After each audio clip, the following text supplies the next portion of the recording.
To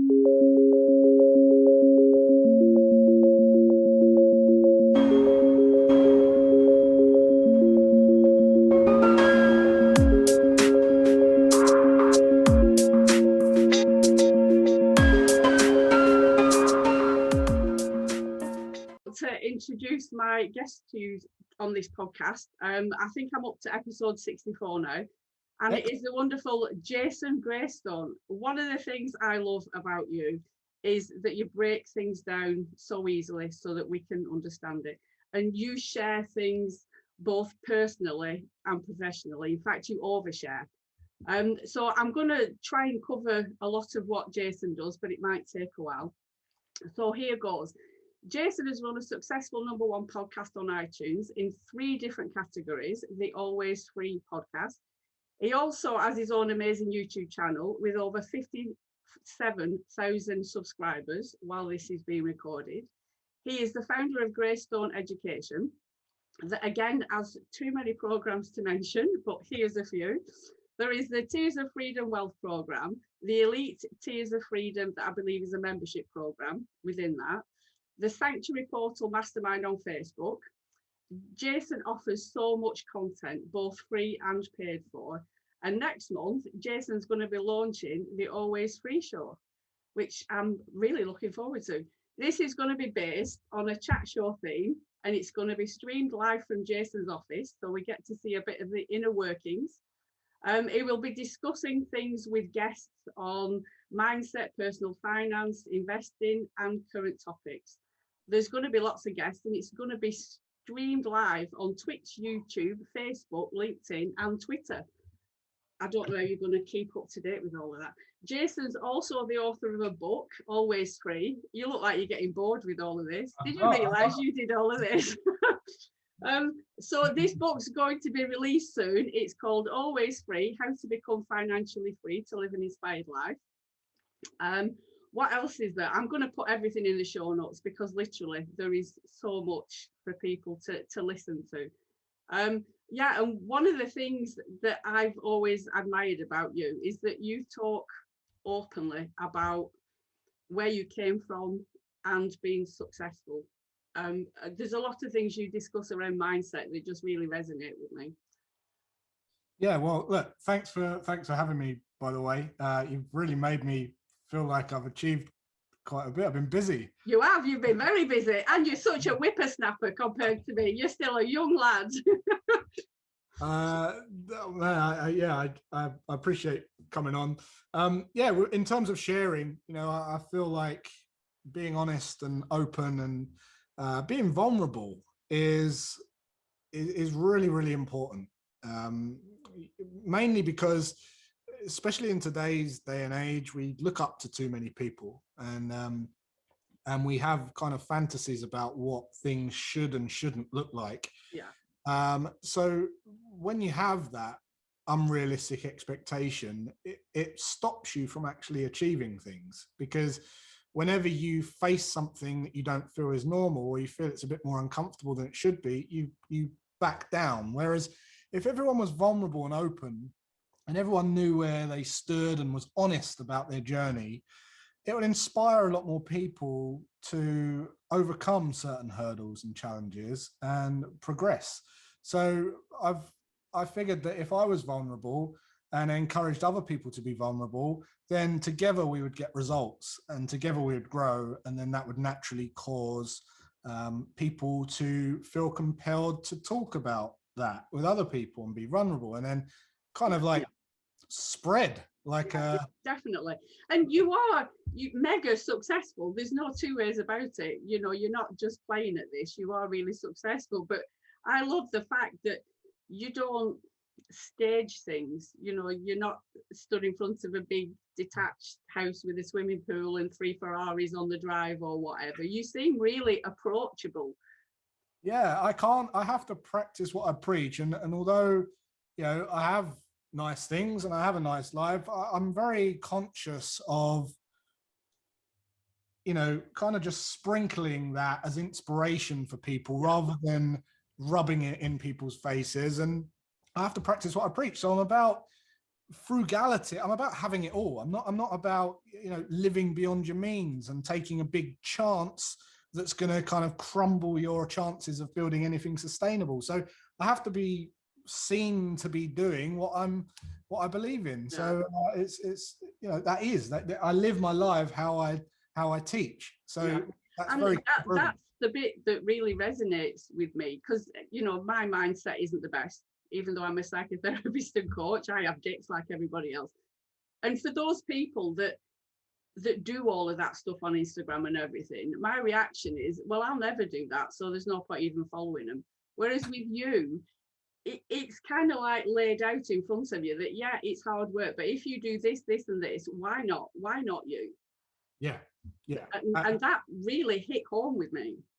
Yeah, I think when about 7 years ago, I realized that I was actually, for the first time, I realized I was actually quite good at taking kind of complex strategies and explaining them in a way where they could connect with people and to a wider demographic.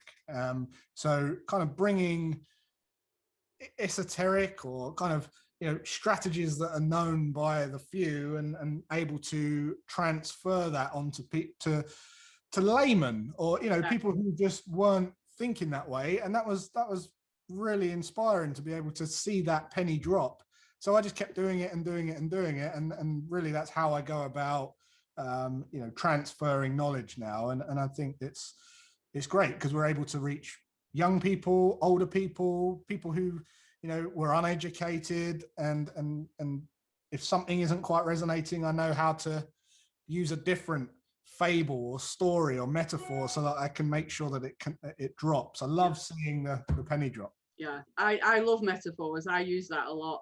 So my son, who's in a lot of your groups, was the one that first introduced me to you. And he said, Mum, there's this amazing podcast. You need to listen to it. Why Always Free? Tell me about the title. So Always Free is really a set of principles that I've created throughout my life. And it can be related to financial freedom, because financial freedom, a lot of people focus on the financial part, and what they end up doing is they try to focus on the money, and then they work harder and longer, and then they try and have a high net worth, and then they think that that will be the result in getting them free. But about 80, 85, 90% even of your feeling of freedom isn't related to the money. It's actually related to first of all, having a free mind. So being able to question things and not allow other people to inject their ideas and opinions onto you and how you should live. Because if you're allowing that to happen, if you are to excel at something and you are to, you know, overachieve, it's almost like a governor. It's like a bottleneck, because when you get to that point where you're trying to abide by a set of rules that don't match up with the thing that you're trying to do, it's going to hold you back. And you know, if you can just question things and basically say, the person that's giving me that advice, you know, have they got the result? Or the person that's telling me to learn in a manual car, you know, is that just because they were told to learn in a manual car, or is it best to learn in automatic? So just being really aware of what people are telling you, and just going, well, is it best for me? And asking yourself that question. A lot of freedom comes from that. That is liberating. And then the next thing is kind of time management and delegation and things like that. That a lot of freedom just comes from having your day planned, and you really see how much time you've got in the calendar. When you block certain, you know, time slots in for you, you realize actually how much time you've got. And then delegation, and then geographical location. So if you're mobile, you feel free. I mean, how many businesses in 2020 just felt really free for the first time ever when they were forced into their homes? It was like, wow, I'm never going back to doing things the way I've done them, because this is so much better. And that is the freedom feeling. And you don't need lots of money to get that feeling. So if you focus on being free first, the financial side is actually quite easy. Yeah. My son also mentioned that I'm not sure whether it's true or not, that Always Free is because anybody can phone you up and you're always free to do things. Because you've got all these strategies in place, and it's like, yeah, I'm always free. Yeah, I could do that. The actual saying "always free" came from whenever we'd host, like, arrange a gathering or a party or going out, I would always kind of say, well, just let me know because I'm always free, whenever, whenever. And they were like, you're always free. And it was like, people thought I was a drug dealer or something. Like, you're always saying you're always free. So it became this kind of thing. And it is built around those principles. It's about what I've allowed myself to the way that I live my life. Yeah. One of the things I talk about a lot, and I think it kind of connects with a lot of what you were saying then about rules, is I'm trained in transactional analysis. And one of the things that we talk about is our life script. And the theory behind it, there's an old Chinese proverb that says, give me the child of 7 and I'll give you the man. And basically, a lot of the decisions that we live our adult life by, we made before the age of 7. Which is a ridiculous thing to do. We're living our life now on the decisions that we made as a child with no life experience. A lot of it comes from our parents' views that we just absorb. And when we talk about rules, I often say with clients, they're your rules. You put them in place. The police don't come if you break one of the rules that you've got. And that kind of links into all the mindset stuff for me that you talk about. Yeah. For me, I agree. I think what we value most is based off of kind of perceived voids in our childhood, and if you had no money as a kid, and you maybe your parents were arguing, maybe you've got bad memories of what that was about. You either carry on that mold and you kind of just associate it with negativity, or you take the complete opposite, and what you perceive to be missing from your life as a kid, you then value a lot of, and that's kind of what happened to me. So, I was a bit of a strange kid. I was naturally drawn towards ideas of making money and freeing up time. I just was, and I believe that came from growing up on a council estate, single parent, no electricity, bailiffs at the door, all that kind of stuff. And I think that made me value security and financial security, and to be a father figure, and to support more, and to build wealth, to have stability in my financial life. 100%. And it's inspiration. I was a foster carer for 13 years, and a lot of I don't know why, but we used to have teenage boys. We didn't have nice little fluffy babies. We used to go the rough end, if you will. And one of the reasons why I got into psychotherapy was because I wanted to break the chain. These were second generation kids in care a lot of the time, and people didn't expect them to achieve a lot. I was criticized because I would set their expectations quite high, not so that they'd fail, because to me, you can't fail. It doesn't matter how high you aim. It's about, trying and attempting it. If we've got the bar set really low, once you've reached it, then what? There's a big bloody area between, a high achiever and a low achiever. So if you hit somewhere in the middle of it, then that's brilliant. Yeah. Yep. And yeah, I totally agree. I think it must have been very challenging to work with kids of that age, because, as you say, you're working against almost how they've been hardwired, and the police knew us on first name terms, put it that way. They were always remedy. But again, one of the modalities that I work with is called ages and stages, and we kind of go through these different stages between the ages of, when we're born and 12, but then we recycle it twice as fast as teenagers. So they're an amazing group of people to work with, because they can change so quickly. We get stuck in our ways as an adult, but you get them at the right age and they're open to so many new ideas that they will just run with. They've not got that fear a lot of the time of, what if I get it wrong? They're like, whatever, I'll try again. Yeah. Incredible. So yeah, that's really good. One of the other things that you talk about quite a lot is Maslow's hierarchy of need, which kind of goes back to my nursery nursing training as well, about our basic needs and what we need. And your tiers of freedom a lot of the time is based on stages and moving up those stages to achieve better things. all of the the kind of timeless studies have kind of led to a similar thought process of, whether it's Maslow's hierarchy of needs, or Kohlberg's moral development, or the Tears of Freedom, or our own brain, the way that works from a kind of survival standpoint right through to creative and visionary standpoint.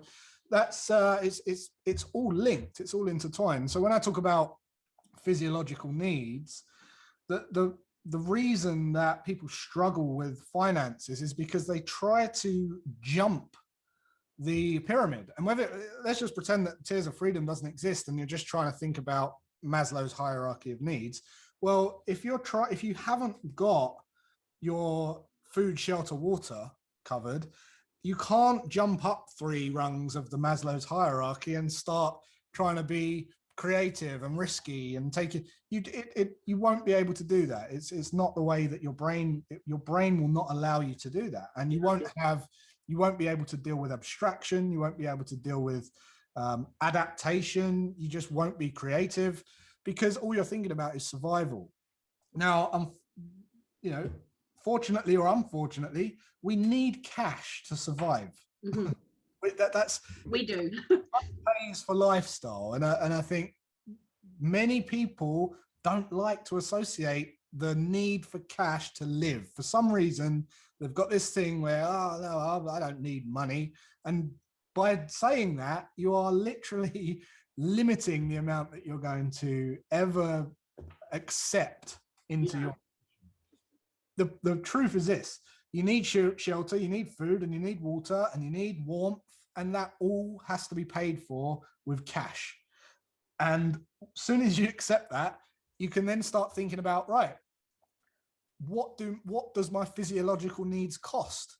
And you can look at what it costs, and then you can say, well, imagine if I could live for 3 months or 6 months, and I had enough there to cover that for 6 months, 12 months, 2 years. Imagine how my mind would start coming to life and start being able to deal with higher degrees of complexity and be more creative.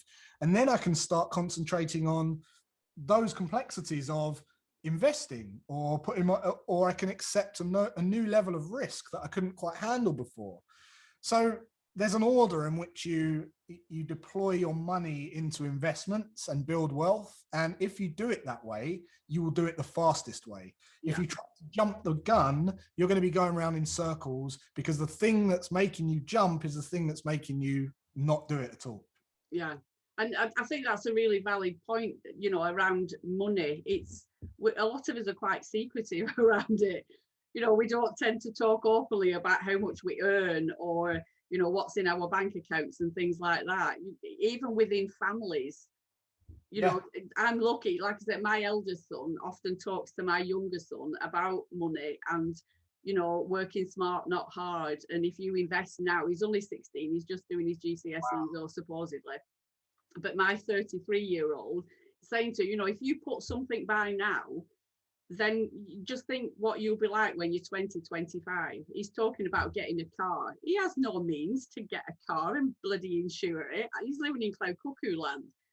But it's kind of like they go into school and they're put in this funnel, and they come out the other end in a world, one, that none of us expected to be in this year, and 2, they've been educated to just get a job and pay the bills and have 20 quid left over at the end of the week if you're lucky. And it's general knowledge, right? It's like a lot of general stuff of information that is. They're not taught to be entrepreneurs. They're not taught about investing. Do you know what I mean? The basic stuff, I think a lot of kids should be taught through the education system. Yeah. Oh, totally. I think like one of the most important things you can teach kids is the way to communicate in terms of values, rather than understanding that nothing's good or bad. People just have different value systems. And when you can understand that and see it in the real world, and see how people have different attention spans in different areas, and how they try and manipulate a conversation a certain way, or how they you start to see it everywhere, and you can really just appreciate how everyone's, different. And when you can see that, that's when you can start really serving people at a deep level, because you can really understand people and you connect with people. But yeah, I agree with you about the education system. It's really, it needs some work, let's say. To put it mildly. It doesn't help that we've got kids with such abundance of opportunity and kind of everything at the fingertips. But then it's also being conscious of not expecting them to be happy because they've got everything you didn't have as a kid. Because I see that a lot, just because they've got stuff that we wish we had as a kid, doesn't mean that they've still got voids and they've still got things missing. They're still not happy because that's normal to them.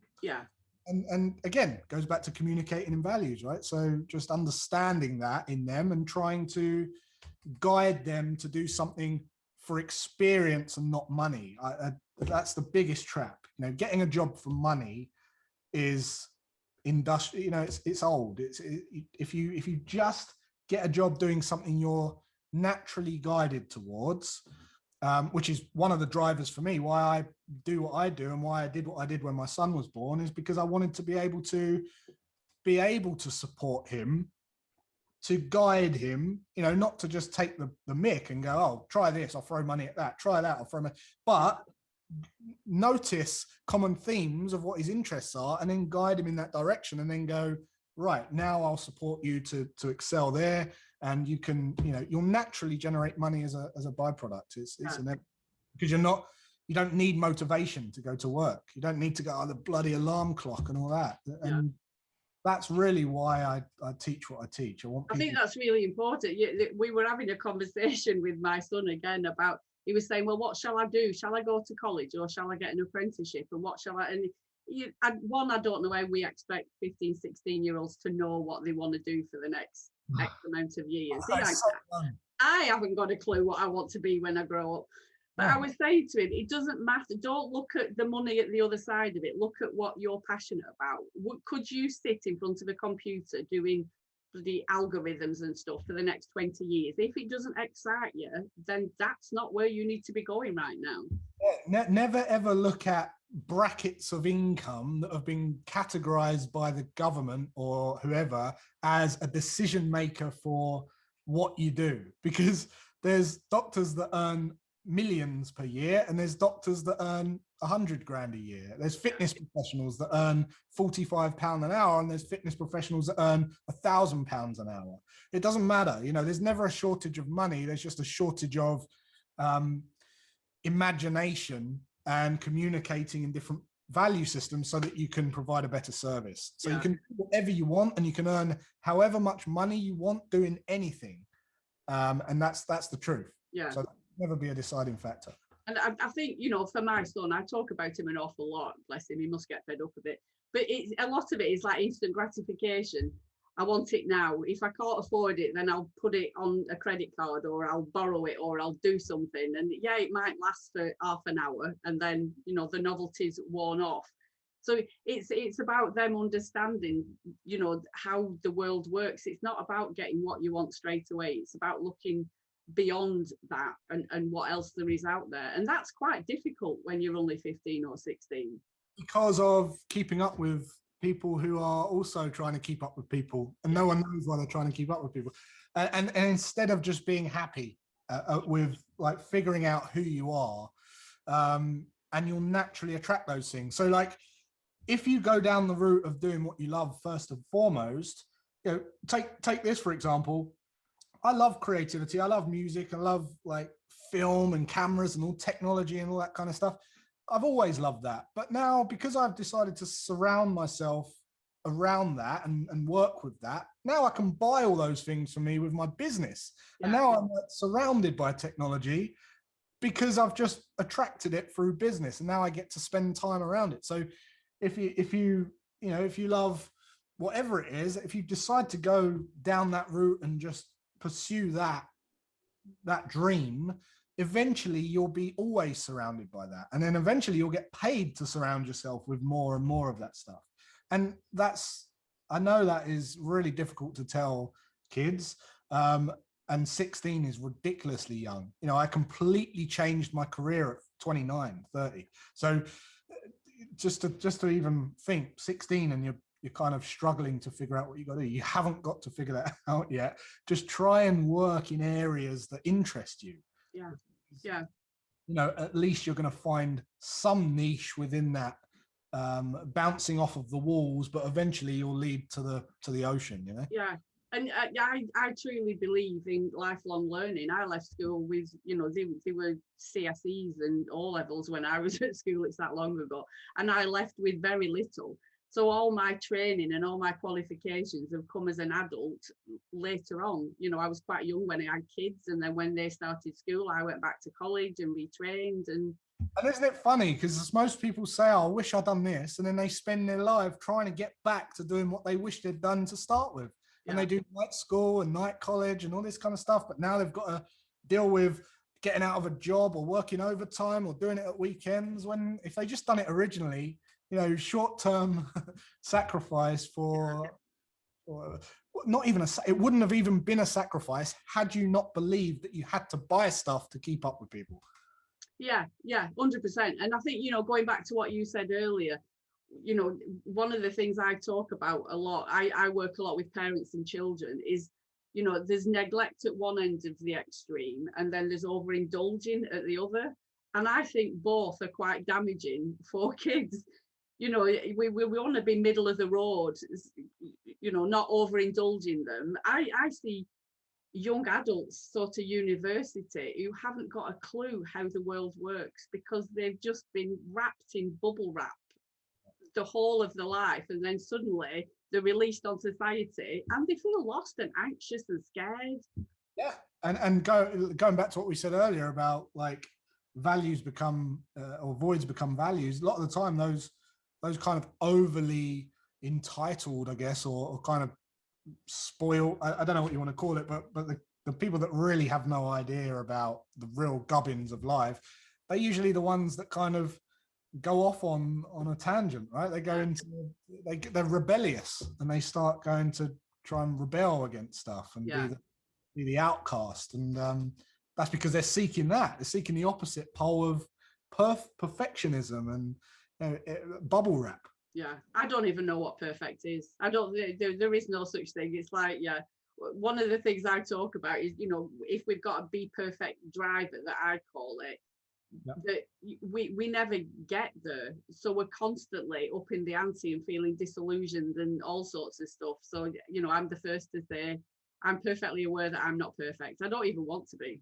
Oh, there's yeah, absolutely. And there's a saying, as above, so below, which basically means whatever challenges you've got here, you'll have challenges here and here and here and every way along the line. So for instance, there's a point at which something's hot and then there's a point at which something's cold, but where is it warm? You know, and where is it cold and where is it hot? And what's that hot in relation to? And what's that cold in relation to? So it's a never ending scale. To some people, I was, you know, poor growing up as a kid. Some people, I was rich growing up as a kid. Yeah.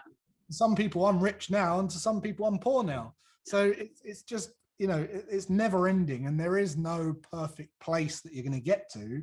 The perfect place is happiness, which is being able to control your life and choosing how you spend your time. That's happiness. And I think you're touching on happiness again. It's really interesting, but what is happiness? The first thing I say to people is, how will you know when you've got it, or how will you know when you've got there? Because it's a thing. It's not an object. You can't put it in a wheelbarrow and wheel it off. And you know, a lot of us are trying to get to this place that we don't even know what that place looks like or what it is. Oh, it's like success. What is success? I say the same thing about success. Success is just deliberately working on something that you love, that you're naturally guided on. If you love to do dancing and you dance every day, then you're successful. If you're even if you're working at becoming a dancer, you're successful. If you're and happiness is the same. Just being able to have choice and freedom and basically fill your day with the more you can fill your day with things that you choose to do and love to do, the more happy you are. You don't think about having to buy stuff to give quick fixes and all that. You're just getting on with it, and you know, before you know it, you're in a great place financially. It really does work like that. Yeah, and I think when you're in that place that you feel successful and you feel happy, then you radiate that out. Do you know what that's the time that you pay it forward and kind of do it for other people, which I think, you know, that's. I totally agree with you, Jackie. And I think what you said about me at the beginning of this show, about how I give a lot of content away for free, I think that's why I preach the message I preach. That's why I teach what I teach, because I think it gives you power when you can come from a place of not needing money. Yeah.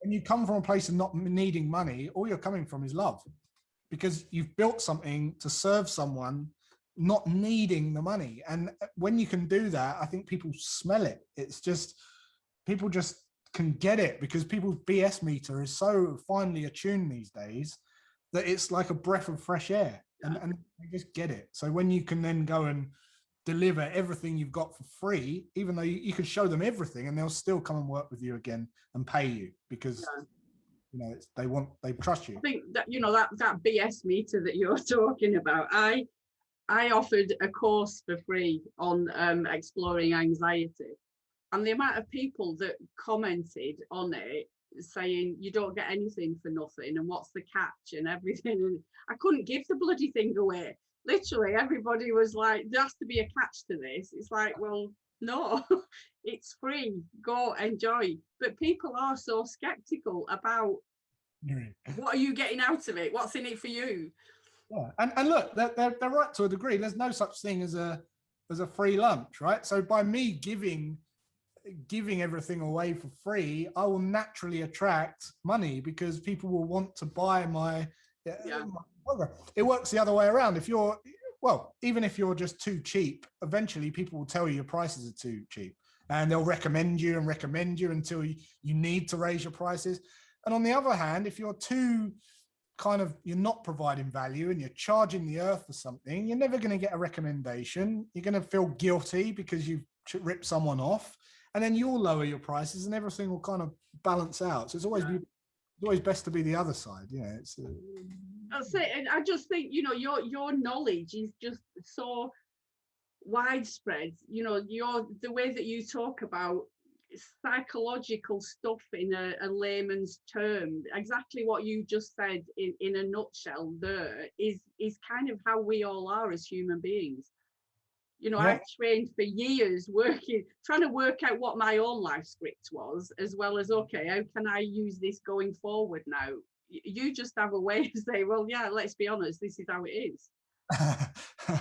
Well, from that, but I mean, you can't mark your own exam paper, right? So even the best shrink needs checking up on sometimes. And yeah, tell me about it. When you hear things from someone else, sometimes it's just a different perspective that makes it make more sense. Going back to school, I was terrible. I couldn't retain information, so I always felt like I was missing something, or I lacked. It was almost like I felt I lacked common sense. Like I just didn't get it. I was looking at everyone; they were going, "Oh, yeah," and I just couldn't get it. It was like a different language. So I became very conscious of explaining things in a way that I could understand. Yeah. You know, so and turns out I'm stupid, so everyone gets it. No, I wouldn't say that. I love metaphors and stories. To me, you know, if somebody doesn't get it first time, it's kind of my responsibility to get what's in my head into theirs, however I can do that, whether that's in a story, a diagram, you know, whether it's visual or audio, whatever it is. It's about exploring how we communicate with each other. I think somebody said, is it, I don't know, 85% of how we communicate is through our body language. It's nothing to do with the spoken word. Yeah. So we can talk until the cows come home. If somebody don't get it, they're not going to get it. We need to switch the way that we're putting it out there. Yeah, absolutely.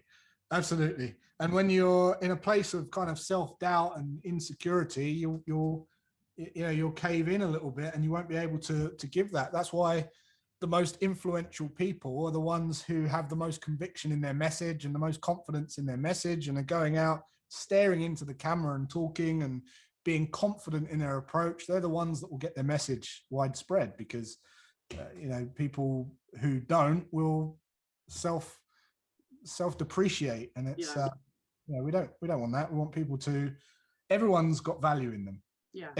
Everyone's got wealth in them. It's just might not just be in the form of cash, but you can convert it to cash, anything to cash, because there's people that have great bodies, and then there's people that pay fitness trainers. There's people that love kids, but there's people that pay au pairs and nannies, and there's people that love, whatever. That you can make money doing anything. The key is to do something you love and then figure out how to monetize it later. Yeah. So if you were to give top tips, I'm not really one for top tips, but I'm going to put you on the spot here. So the first question would be 3 top tips around mindset. And then just to finish off would be, what would you tell your younger self? Wow. 3 top tips around mindset. Okay. First one is, the first one's around self-doubt.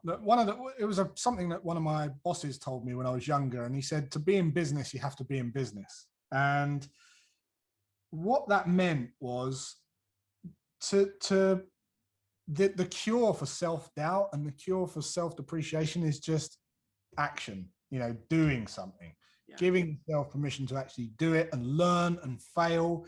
And it was kind of like when I was at school, there was kind of some mental bullying going on, where it was like verbal bullying, never physical. And I remember wishing that they'd just hit me so we could get into because once you're in it, that's it. You're in the ruck, and it's kind of...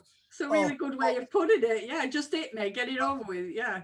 Yeah, but it was never there. And it was always kind of messing with your head. And the way that you get it is just swing. You just go out and do it, and then you're in it, and it can only get better from that point. So to be in business, you have to be in business is such a great saying for mindset, because we feel like we look up to people and we think that it's all perfect straight away, or they're gifted.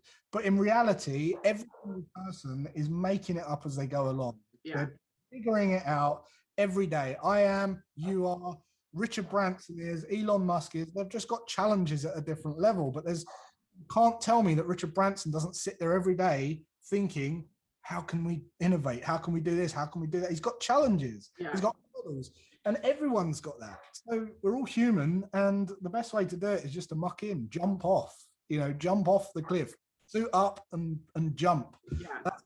That's definitely the number one for mindset. The other one for mindset is around procrastination, because a lot of people that I see, they don't start something and they procrastinate. And what I've found, just by kind of asking questions, really, is procrastination you really only get for 2 reasons. One is when you're just doing something that isn't meaningful to you. So you're literally beating yourself up for not doing something that you should do. Why should you do it? Because you feel like someone else is excelling in it, and really you can't be bothered. So just allowing yourself to go, do you know what? I don't really care. And if you are really looking up to someone, you're looking up at their strengths, and they guarantee that you've got strengths in a different area that they haven't.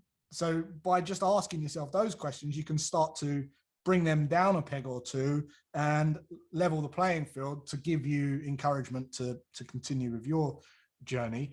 So that's really that. So let it go. And then the other side of procrastination is if you've got overwhelm, and that just comes from having too much on your plate that hasn't been chunked down and isn't manageable. So, a big goal is great to have, but the best way to eat an elephant is one bite at a time, right? So you need the bite at a time to stare you in the face, and not the big goal. So definitely go through the goal, chunk it down into sections, chunk the sections down into tasks, and the tasks down into do's. And eventually, not only will you have an inevitable roadmap for just ticking those things off to inevitably hit the goal, but you'll also identify the little subconscious things that you're trying to avoid. which cause you to stop doing the whole thing. Yeah. Because you know subconsciously in there's one little task that you don't want to do, but by breaking it out that way, you just pinpoint it and go, right, someone else do that bit, or let's find an easy way to do, or do that bit last. Let's get all this. So that's kind of, in terms of mindset and getting stuff done and kind of empowerment, that's really the best things I can share based on what I've seen people struggle with most over the lockdown and the change in dynamic and business landscape and all the rest of it.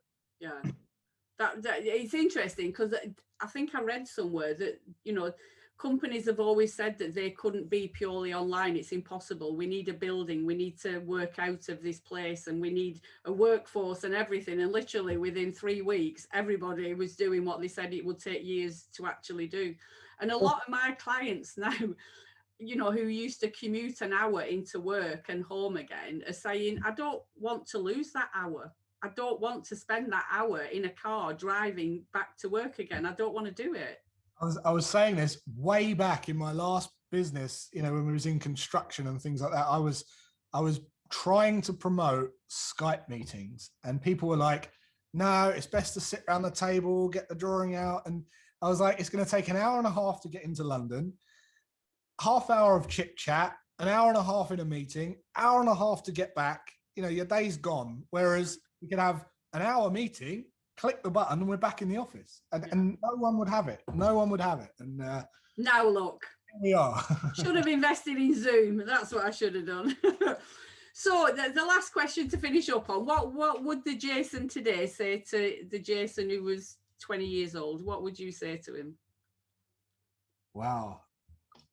Pretty much summarizing what I've promoted throughout this entire podcast session of really just being who you want to be. But there's a saying, if you value your time more than you value money, you'll end up with plenty of both.